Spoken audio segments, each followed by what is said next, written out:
both parties, there's a popular movement that both parties are going to have to be able to deal with over the course of the next 4 years that'll get resolved in the 2020 or 2024 nomination process. So Sam, let me ask you about that aspect that Ben just raised, Sure. the Democrats.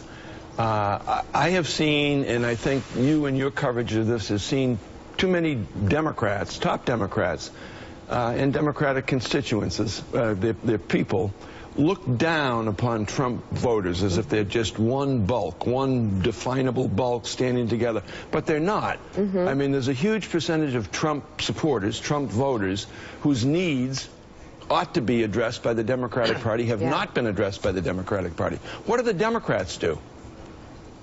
Well, are you saying that some people in the Democratic Party see Trump voters as deplorable and irredeemable? Yes, that exists. But if they're smart, they'd recognize that where Trump is actually doing well, one of the he's doing well, is among, you know, those union households, those white working class households that have felt sort of economically depressed in the wake of these trade deals. And the question, sort of the existential question for some Democrats is, how do you reach back to this coalition, or is it completely gone? Are we looking at a modern Democratic Party that's made up of different demographic groups? You start with policy, honestly, and Clinton, the onus is going to be on her after the election. How much, if at all, does she pivot back towards the middle, which we all assume is where her instincts lie, to be sort of a moderate on domestic policy?